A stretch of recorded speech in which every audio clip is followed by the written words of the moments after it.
Assalamualaikum warahmatullahi wabarakatuh. Berjumpa lagi dengan saya Yuli Sukodo. Masih dalam mata kuliah audit internal. Kali ini Pak Yuli akan bahas tentang profesi auditor ya. Ya, bagi adik-adik yang berminat menjadi profesi auditor atau audit internal atau audit eksternal ya, profesinya sebagai auditor, bisa mengikuti materi ini sebagai gambaran awal untuk menjadi menambah pengetahuan untuk menjadi profesi auditor. Tetapi sebelumnya marilah sama-sama kita berdoa dulu. Bismillahirrahmanirrahim. Semoga pertemuan hari ini berjalan lancar ya. Simak terus videonya sampai selesai. Terima kasih. Nah, profesi auditor, apa itu profesi ya? Nah, profesi adalah seseorang yang memperoleh penghasilan, atau profesi itu tuh pekerjaan ya, bisa disebut pekerjaan. Dari pekerjaan itu seseorang akan memperoleh penghasilan, akan memperoleh pengetahuan dan pengalaman. Nah, khususnya mereka di bidang auditor ya, contoh adalah profesi auditor ini ya. Dengan menjadi profesi auditor, seseorang itu akan memperoleh penghasilan, pengetahuan dan pengalaman. Nah, indikator profesi adalah integritas, etika, kepercayaan dan keahlian. Seperti itu ya guys. Nah, mari sama-sama kita masuk ke dalam materinya. Nah, tujuan pembelajaran ini mahasiswa diharapkan mampu mengerti tentang auditor internal ya. Kemudian kualifikasi menjadi auditor internal. Kualifikasinya itu apa, syarat-syaratnya ya, maksudnya syarat-syaratnya. Kemudian yang ketiga, mengetahui juga organisasi profesi audit internal ya. Kemudian yang keempat adalah sertifikasi profesi. Artinya sertifikasi ini proses auditor itu mengalami proses sertifikasi profesional ya, yaitu layanan atau kelayakan tentang kualitas atau standar-standar mereka setelah diadakan tes-tes evaluasi standar kepada audit internal tadi. Kalau kualifikasi ya ada ya, diperlukan juga sih untuk melakukan sesuatu, bukan hanya yang pengalaman tapi dia semacam misalnya akan menduduki jabatan tertentu. Jadi kualifikasi ini mendorong seorang untuk memiliki suatu keahlian atau kecakapan yang tertentu atau khusus ya. Oke, pengertian, kita masuk ke pengertian audit internal ya. Seperti sudah dijelaskan di awal, audit internal adalah seseorang auditor yang bekerja untuk suatu instansi atau perusahaan ya. Jadi auditornya itu ada di perusahaan itu sendiri, bekerja di perusahaan itu, tetapi lingkup bidangnya kalau dalam struktural itu tidak sama dengan bidang-bidang lain. Dia langsung berada di bawah manajemen senior ataupun dewan direksi ya, atau dewan komisaris sebagai atasannya langsung. Nah, adapun beberapa tugas dari auditor internal adalah memeriksa dokumen keuangan internal ya, memeriksa dokumen keuangan internal perusahaan itu sendiri, namun hanya dalam ruang lingkup yang cukup terbatas, yaitu di perusahaan tempat dia bekerja, dan juga bekerja untuk meningkatkan akurasi data keuangan perusahaan. Nah, lebih lanjut lagi dapat dijelaskan bahwa internal auditor merupakan auditor yang bekerja pada sebuah perusahaan. Di sisi lain berbeda dengan audit eksternal ya, yang merupakan auditor publik yang disewa untuk melaksanakan audit pada suatu perusahaan. Audit eksternal ini berbeda dengan audit internal. Kalau audit internal itu berada di perusahaan itu, bekerja di perusahaan itu, sedangkan audit eksternal itu instansi dari luar, instansi auditor dari luar ya, di luar dari perusahaan itu. Jadi audit eksternal ini bisa jadi anggota suatu, bisa jadi juga dari anggota suatu asosiasi akuntan atau akuntan publik yang independen. Nah, apa tanggung jawabnya auditor internal ini? Nah, di sini Pak Yuli sudah rangkum ya. Tugas dan tanggung jawab adalah menguji dan mengevaluasi pelaksanaan pengendalian internal ya, kendalinya itu diuji dan dievaluasi, dan sistem manajemen risiko sesuai dengan kebijakan perusahaan ya, melakukan contohnya ya pekerjaannya melakukan pemeriksaan dan penilaian atas efisiensi dan efektivitas. Nah, tujuannya supaya perusahaan tempat bekerjanya itu punya konsep harus efisiensi dan efektivitas, bukan hanya konsep, melakukan realisasinya ya. Efisiensi dan efektivitas di bidang di dalam operasionalnya, misalnya di keuangan, di akuntansi, sumber daya manusia, dan kegiatan lainnya. Nah, evaluasi adalah apa ya? Evaluasi itu misalnya proses identifikasi untuk mengukur, menilai apakah sebuah kegiatan atau program yang dilaksanakan itu sudah sesuai dengan perencanaan dan berhasil belum mencapai tujuannya atau tidak. Nah, evaluasi ini dilakukan dengan membandingkan hasil akhir dengan apa yang seharusnya dicapai. Seperti itu ya guys. Oke, kita lanjut ke kualifikasi. Nah, bagi adik-adik yang mau berminat menjadi profesi audit ya, khususnya audit internal, itu ada kualifikasinya guys. Kualifikasinya antara lain ya ada pendidikan ya. Bagi adik-adik yang tertarik dengan posisi auditor, maka harus memiliki minimal pendidikan gelar sarjana di bidang akuntansi. Sarjana apa? Sarjana S1 ya, minimal ya. Bahkan ada beberapa perusahaan yang menginginkan gelar master ya, S2 untuk posisi ini. Tadi pendidikan minimal sarjana ya guys. Hari gini gitu loh ya, harus sarjana. Kedua, pengalaman. Nah, pengalaman ini di luar pendidikan ya. Pengalaman ini berbasis, misalnya dia sudah mempunyai pengalaman, berarti kan awalnya dia sudah bekerja, berarti sudah memenuhi syarat kualifikasi yang pendidikan. Nah, ini lebih dibutuhkan lagi bagi perusahaan-perusahaan yang memerlukan tenaga berprofesi sebagai auditor. Nah, pengalaman ini apa ya? Ya, pengalaman sebagai auditor ya minimal 2 tahun misalnya. Ya, pekerjaannya misalnya merencanakan, mengendalikan, dan mencatat setiap pekerjaannya, memahami sistem akuntansi, dan mendapatkan bukti audit agar mampu memberikan kesimpulan secara rasional. Nah, diharapkan dari pengalaman yang auditor ini ya, bisa mendapatkan bukti audit agar mampu memberikan kesimpulan secara rasional ya, memastikan dan mengevaluasi pengendalian internal, serta melakukan compliance test ya. Compliance test ada 2 kali ya, Pak Yuli rekap di sini. Compliance test itu merupakan suatu uji audit yang dilaksanakan untuk mengetahui ya berapa jauh efektif sistem dan prosedur yang dijalankan oleh suatu badan usaha nih, atau organisasi atau perusahaan ya. Ya, sebagaimana yang kepatuhan yang sudah diterapkan dalam aturan ya, pelaksanaan sistem dan prosedur tersebut terhadap kebijakan di perusahaan itu. Kecuali compliance ada juga sih, misalnya pengalaman dia pada saat melakukan substantif test. Ini berbeda dengan compliance ya. Kalau substantif test itu menemukan kesalahan, harus dengan pertimbangan apakah yang ditemukan itu material atau tidak ya. Kesalahan material, auditor harus mengusulkan. Kalau material harus diusulkan, harus dibuat adjustment ya, serta dibuat dalam kertas kerja.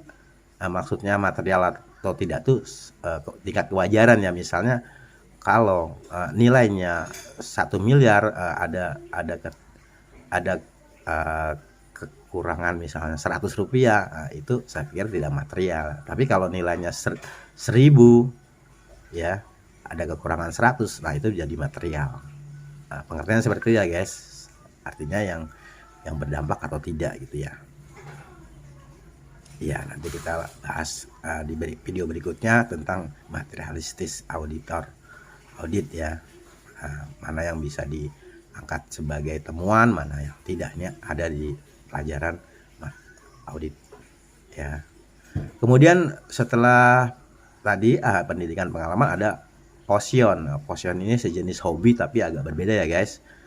Potion itu contohnya adalah perasaan yang semangat ya saat mengikuti contohnya saat mengikuti lomba atau sedang mengikuti hobinya sepak bola ya misalnya, itu perasaannya semangat yang sangat besar ya untuk melakukan suatu hal yang ia sukai ya. Sama seperti ini adalah Potion itu dia seorang audit harus mempunyai gairah besar untuk mencapai tujuan akhir dari auditor ya. Misalnya mengetahui cara mengembangkannya. Passion juga merupakan kecenderungan atau keinginan seorang untuk melakukan sesuatu yang disukai atau dianggap penting untuk dilakukan. Ya, itu ya passion ya. Selanjutnya adalah kualifikasi auditor internal itu dia memiliki karakter personal. Nah, personal itu dari diri sendiri ya, bentuknya berpikir kritis, ya, cerdas, ya, berkomunikasi dan imajinasi. Ya berpikir kritis ya misalnya ya dengan menelaah suatu permasalahan dari berbagai faktor, umumnya diikuti dengan sikap proaktif ya, dia ingin mengerjakan ya, setelah berpikir terus mengerjakan. Nah, cerdas itu ya seseorang yang cerdas dapat memahami konsep yang sulit dan kompleks, lalu membuat pemahaman lebih cepat dan mudah dipahami oleh kebanyakan orang di sekitar mereka misalnya. Kemudian berkomunikasi adalah juga proses penyampaian informasi yang dia selain cerdas dia juga bisa menyampaikan dalam bahasa ya, berkomunikasi ya. Ini cerdas itu bisa membaca situasi dan menyampaikan dalam bahasa itu. Nah, di sini juga berkomunikatif ya adalah sikap yang berhubungan dengan proses tersebut ya. Misalnya pandai berkomunikasi dengan lawan auditnya yaitu auditi ya, bisa menempatkan komunikasinya secara tepat dan relevan. Jadi tidak menyinggung pun tidak merusak hubungan pertemanan ataupun solidaritas ya sebagai teman, tapi hal semata-mata terkait dengan kriteria yang ditemukan ya. Jadi tidak ada unsur subjektif tapi harus objektif ya. Komunikasi ini juga bisa dapat diartikan sebagai suatu tindakan yang memperlihatkan rasa senang berbicara ya, bergaul ya, sesama teman bekerja ya, tanpa menghilangkan substantifnya yaitu audit, memeriksa dan mengevaluasi kinerja. Imajinatif kurang lebih itu ya, kemampuan orang yang unik ya. Imajinatif itu ada di dalam ya, orang dapat menggunakan indera keenam misalnya indera dan kemampuan otaknya untuk membuat gambar dalam pikiran ya. Imajinasi itu mengacu pengalaman ya, biasanya orang yang sudah pengalaman itu punya imajinasi. Seorang yang tentang dunia sekitar audit ya, bagaimana menggabungkannya untuk menjadi sesuatu hal yang baru, itu imajinatif ya. Kreatif sih seperti itu, bisa juga punya daya imajinatif tinggi. Nah, setelah kita bahas tentang pengertian audit internal, kemudian kualifikasi ya, kualifikasinya untuk menjadi seorang audit, berprofesi sebagai auditor. Nah, kita akan mengenal juga organisasi profesi audit internal. Simak ya guys. Di Indonesia ada nama-nama organisasi profesi audit ya, internal atau auditing adalah Institute of Internal Auditors, disingkat IIA. Nah, ini adalah organisasi yang merupakan induk dari profesi audit internal di Indonesia ya. Dikatakan sebagai induk karena apa? Karena dikatakan sebagai induk dari profesi ini karena IIA adalah ya, Institute of Internal Auditors ini adalah organisasi yang menjadi acuan dan penerbit standar praktek pelaksanaan audit internal di seluruh dunia. Nah, ini Indonesia mengacu pada IIA, Institute of Internal Auditor. Kemudian ada Ikatan Akuntansi Indonesia yang selanjutnya disebut IAI ya. Di sini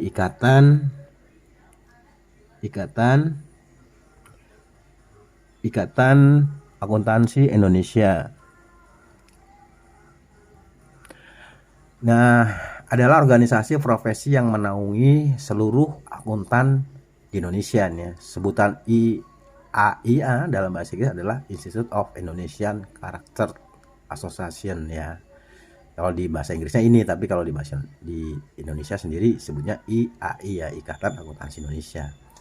IAI menjadi satu-satunya wadah yang mewakili profesi akuntan Indonesia secara keseluruhan, baik yang berpraktik sebagai akuntan sektor publik ya. Sektor publik ada akuntansi sektor publik, ada akuntansi sektor privat ya. Publik ini ya pemerintahan, rumah sakit, atau ini swasta ya, ini publik ya. Hanya nanti kita belajar ya sektor publik, nanti Pak Yuli buatkan modulnya. Di sektor privat ya, perusahaan-perusahaan ya, BUMN yang ininya orientasinya adalah laba ya, akuntan pendidik ya, akuntan publik, akuntan manajemen, akuntan pajak, akuntan forensik, dan lainnya. Ini disatukan dalam wadah yang disebut Ikatan Akuntansi Indonesia. Nah, tergantung adik-adik yang berminat menjadi profesi, mau jadi profesi akuntan publik, akuntan sektor privat ya, akuntan pendidik, atau akuntan publik ya, silakan persiapkan persyaratan dan kualifikasinya ya. Kemudian IAI ini didirikan pada tanggal 23 Desember, ini sejarahnya IAI ya.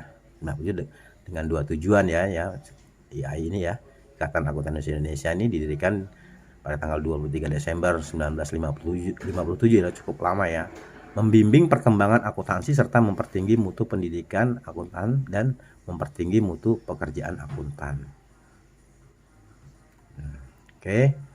Sekarang Ikatan Akuntan Indonesia juga bertanggung jawab menyelenggarakan ujian sertifikasi akuntan ya, akuntan profesional ya. Misalnya ujian akuntan ada CA Indonesia yang menjaga kompetensi melalui penyelenggaraan pendidikan profesional berkelanjutan, menyusun dan menetapkan kode etik, standar profesi dan standar akuntansi ya, menerapkan penegakan disiplin anggota serta mengembangkan profesi akuntan Indonesia ya. Intinya prinsip-prinsip akuntansi ini diperkuat di yang paling kuat adalah ya prinsip-prinsip akuntansi ya di IAI ini ya. Kemudian IAI juga merupakan anggota International Federation of Accountant ya, atau IFAC ya, IFAC ya. Organisasi profesi akuntan dunia yang mempresentasikan lebih dari 3 juta akuntan yang bernaung dalam 170 asosiasi profesi akuntan yang tersebar di 130 negara. Nah, sebagai anggota IFAC, Ikatan Akuntansi Indonesia juga memiliki komitmen untuk melaksanakan semua standar internasional yang ditetapkan demi kualitas. Oke, tebal ya. Demi kualitas nih. Jadi demi kualitas tinggi dan penguatan profesi akuntansi di Indonesia. Jadi sebagai anggota IFAC, IAI berkomitmen ya untuk meningkatkan kualitas yang tinggi dan penguatan profesi akuntansi Indonesia. IAI juga merupakan anggota sekaligus pendiri ASEAN Federation Association atau EAFA. Saat ini IAI menjadi sekretariat permanen di EAFA tadi ya, di ASEAN Federation of Accountant. Oke, sudah. Selanjutnya tadi mengenai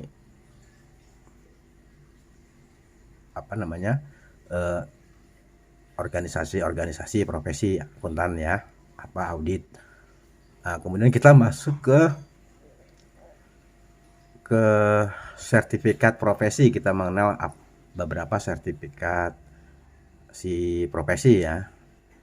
Di situ ada ada 5 sertifikasi. Nah, ada 5 macam sertifikasi akuntan profesional ya. Satu, certified sertifikat public akuntan ya, atau CPA. Public akuntan atau CPA ya. Kedua, ada sertifikat certified management akuntan atau CMA. Tadi CPA ya, CPA itu untuk akuntan publik. Kemudian kalau manajemen akuntan tuh CMA. Kemudian yang ketiga ada certified internal auditor atau CIA ya. Ada certified PSAK, CPSAK ya. Ada juga yang kelima sertifikat akuntansi syariah atau SAS. Nah, kita bahas satu-satu ya guys. Sertifikat yang ada di profesi akuntan ya, itu ada 5 ya. Mungkin sekarang berkembang lagi ya, mungkin juga ada hal yang baru itu Pak Yuli belum update. Nah, ini yang sudah ada yaitu CPA ya. Kita itu lebih dalam tentang CPA. Itu merupakan program pengembangan profesi bagi akuntan yang diselenggarakan oleh Institut Akuntan Publik Indonesia atau IAPI. Nah, sertifikat ini ditujukan bagi mereka yang ingin meningkatkan kompetensinya dan mendapatkan izin menjadi akuntan publik. Nah, di sini kalau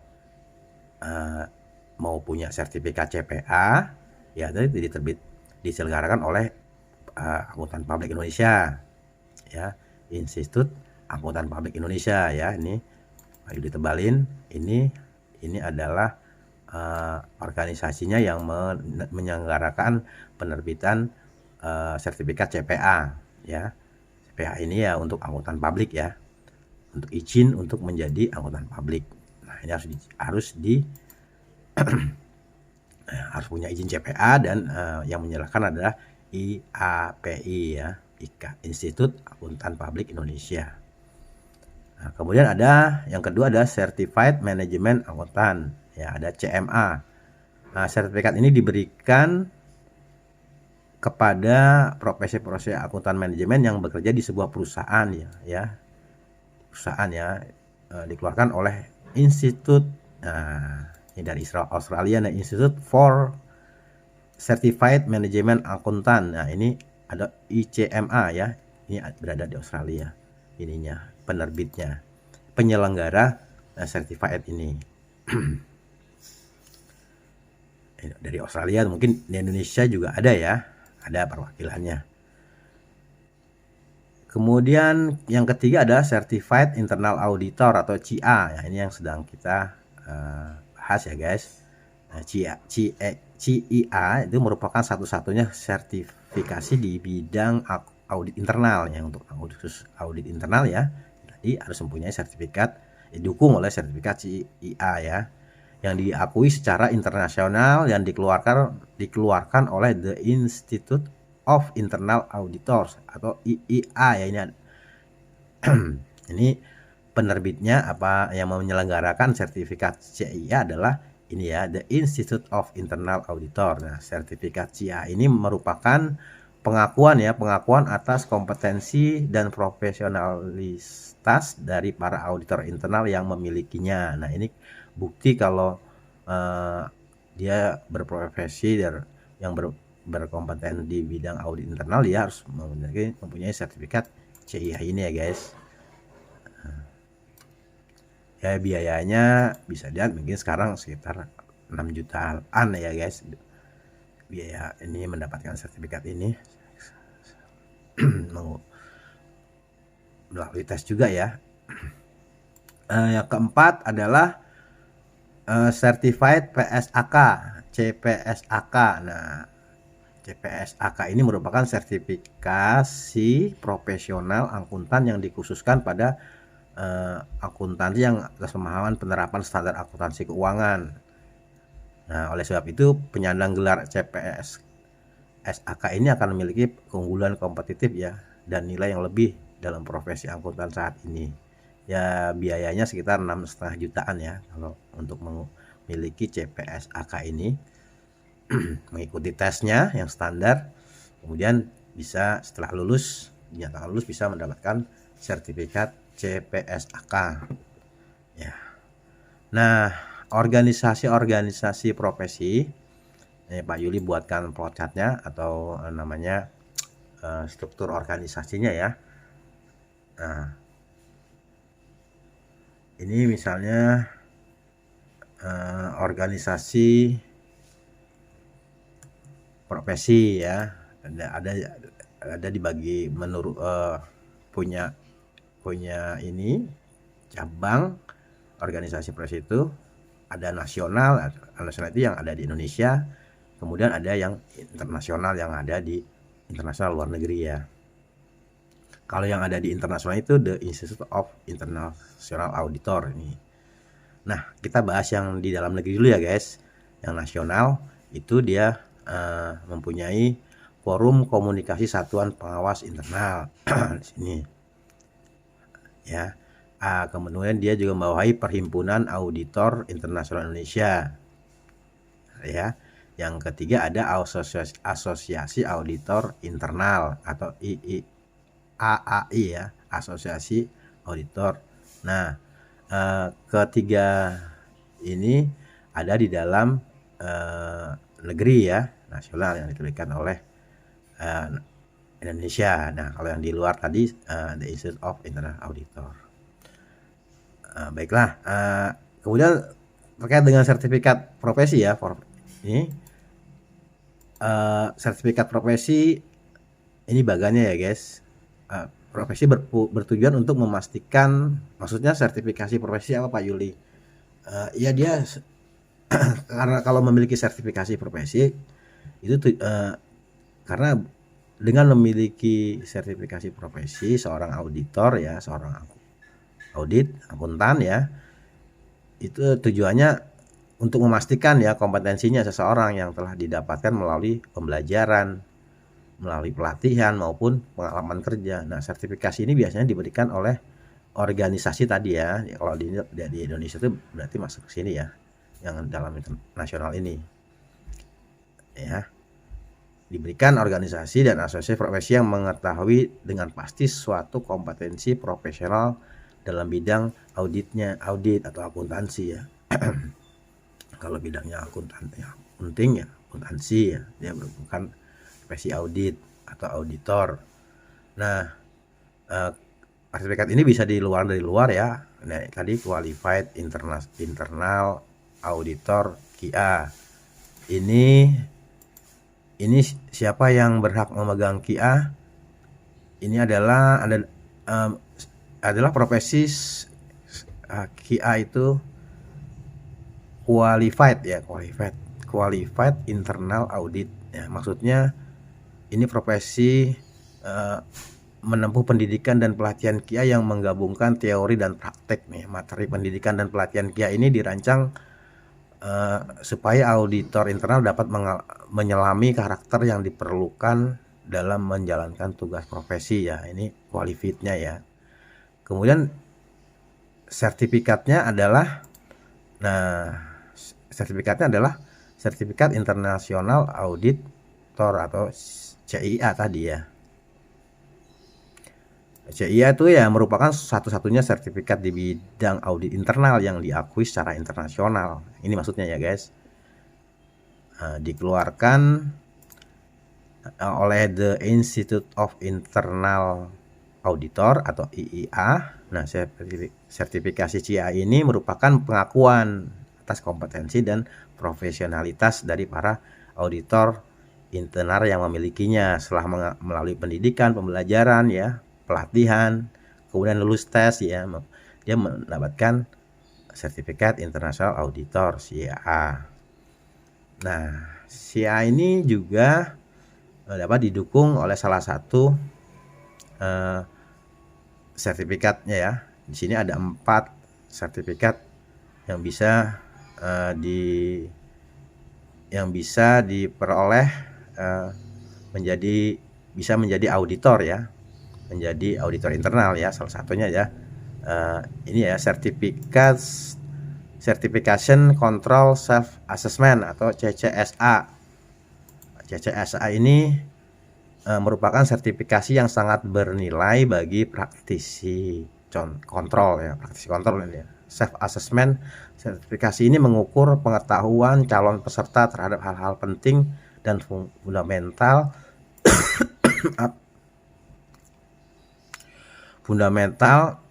ya, ulangin. Sertifikasi ini mengukur pengetahuan calon peserta terhadap hal-hal yang penting dan fundamental tentang CSA, yaitu proses dan topik terkait seperti risiko ya, kontrol dan tujuan bisnis. Ini certification control self assessment atau CCSA. Kemudian yang di bawah ada certified government auditing professional atau CGAP. Nah, CGAP ini bersumber dari The Institute of Internal Auditor serta literatur terbaru tentang peran dan harapan dari auditor pemerintah di era peningkatan akuntabilitas di sektor publik ya. Semua pernyataan di atas mempersiapkan dan ya ini artinya untuk di sektor publik ya. Kalau government ini, kalau ada government itu akuntansi publik ya. Kemudian ada yang ketiga adalah certified financial service auditor. Nah, Financial Service Auditor ini atau CFSA adalah sertifikasi khusus yang sangat bernilai bagi profesional auditor yang bekerja di perusahaan perbankan, misalnya asuransi, manajemen investasi, lembaga kredit, badan pengatur jasa keuangan, kemudian ada juga organisasi jasa keuangan lainnya. Ini ada dia punya Certified Financial Service Auditor atau CFSA. Kemudian lanjut tentang sertifikasi. Ada berapa tadi ya? 1, 2, 3, 4 ya. Nah, salah satu ini bisa bercabangnya dari Certified International Auditor ya. Ini punya ini salah satu bisa sebagai syarat untuk menjadi auditor. Nah, adalah yang terakhir, yang keempat ada Certification Management Assurance ya. Nah, ini adalah program sertifikasi khusus yang dirancang oleh IIA untuk semua profesional yang berkaitan dengan manajemen risiko. Ya, bukan hanya untuk auditor internal tapi bisa juga audit eksternal. Oke guys, demikian pelajaran hari ini tentang profesi auditor, audit internal ya khususnya. Semoga bermanfaat. Akhiri, billahi taufiq wal hidayah. Assalamualaikum warahmatullahi wabarakatuh. Ikuti terus video-video Pak Yuli selanjutnya. Terima kasih.